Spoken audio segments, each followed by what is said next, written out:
നസീർ സാറിനെ കുറിച്ചും എന്തെങ്കിലും ഒന്ന് പറയാമോ എന്ന് വെച്ചാൽ ഞങ്ങൾ മധു സാറിനെ സമീപിച്ചിരുന്നു.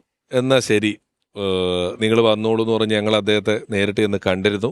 അദ്ദേഹത്തിന് ചിലത് പറയാനുണ്ട്, നമുക്കൊന്ന് കേൾക്കാം. പ്രേം നസീറിനെ ഓർക്കുക എന്ന് പറയുന്നത് ഒരു സുഖമുള്ള കാര്യമാണ്. ഞാൻ പഠിച്ചുകൊണ്ടിരുന്ന കാലത്ത് ഒരു ചെറുപ്പക്കാരൻ ആക്ടിങ് കോമ്പറ്റീഷൻ എഴുതുന്നു. അത് ടൗൺ ഹാളിലായിരുന്നു നടന്നിരുന്നത്.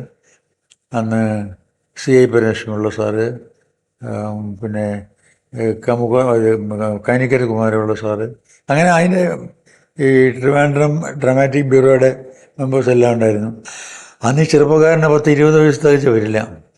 അന്ന് ഷേക്സ്പിയറിൻ്റെ ലോക നാടകത്തിൽ ഏറ്റവും വലിയ വില്ലൻ എന്ന് കണക്കാക്കപ്പെടുന്ന ശേഷം ദുഷ്ടനായ ഒരു കഥാപാത്രം, ഷൈലോക്കാണ് ക്യാരക്ടറിൻ്റെ പേര്, അത് മലയാളത്തിലാക്കിയിട്ട് അത് അവതരിപ്പിക്കുക. അതാണ് ഈ ആക്ടിങ് കോമ്പറ്റീഷന് വന്നപ്പോൾ അദ്ദേഹം ചെയ്തത്. ഈ ഷൈലോക്ക് എന്ന് പറഞ്ഞിട്ട് നമുക്കൊരിക്കലും പ്രേം നസീറിനെ ഓർക്കാൻ സാധിക്കില്ല. അങ്ങേറ്റം വെറുക്കപ്പെടുന്ന ഒരു മനുഷ്യനാണ് ഈ ഷൈലോക്ക്. ആ കഥാപാത്രമായിട്ട് അന്ന് പ്രേം നസീർ എന്നല്ല, അന്ന് അബ്ദുൽ ഖാദറാണ്. എന്നിട്ട് അതിന് ഫസ്റ്റ് പ്രൈസ് കിട്ടി ഒരു ചെറുപ്പക്കാരൻ. ഈ ചെറുപ്പക്കാരനാണ് പിന്നീട് പ്രേം നസീറായതെന്ന് പിന്നീടാണ് മനസ്സിലാകുന്നത്.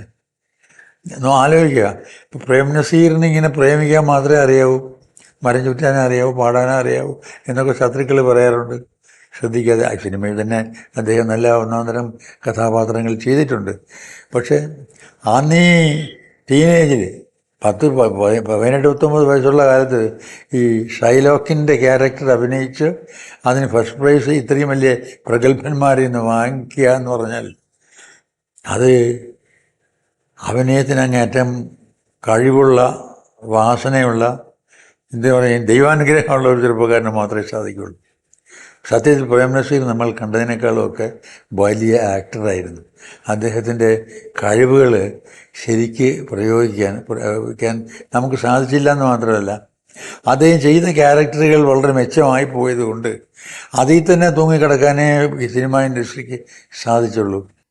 ആത്മബന്ധം എന്ന് പറഞ്ഞാൽ ഞാൻ പറഞ്ഞില്ലേ, 10-30 വർഷം ഒരുമിച്ച് ഏതാണ്ട് ഒരു കുടുംബത്തിൽ കഴിയുമ്പോൾ കഴിഞ്ഞ് അഭിനയിച്ചിട്ടാണ് ഞങ്ങൾ. അപ്പോൾ അഭിനയിച്ചിട്ട് ഞങ്ങൾ 2 നടന്മാരായിട്ടല്ല പിന്നീട് ഒരുമിച്ച് കാണുകയും സംസാരിക്കുകയും ചെയ്യുന്നത്. ആദ്യമൊക്കെ 2 നല്ല പരിചയക്കാർ, അത് കഴിഞ്ഞ് 2 സുഹൃത്തുക്കൾ, പിന്നെ കുറേ കഴിഞ്ഞപ്പോൾ ഏതാണ്ട് ഫാമിലി മെമ്പേഴ്സ് പോലെ എല്ലാം പറഞ്ഞിട്ട് നസീർ എൻ്റെ കുടുംബത്തിലെ ഒരംഗം. നസീർ മാത്രമല്ല, നസീറിൻ്റെ കുടുംബത്തിലെ അദ്ദേഹത്തിൻ്റെ മക്കൾ പോലും എൻ്റെ ഒരു കുടുംബത്തിലെ അങ്ങനത്തെ പോയെന്ന് അവർ പറഞ്ഞിട്ടുണ്ട്. അങ്ങനെ ഞങ്ങൾ തമ്മിൽ വളരെ അടുക്കുകയും വളരെ അടുത്ത ബന്ധം പുലർത്തുകയും സ്നേഹം മനസ്സിൽ വയ്ക്കുകയും ചെയ്തിട്ടുള്ള 2 പേരാണ് ഞങ്ങൾ.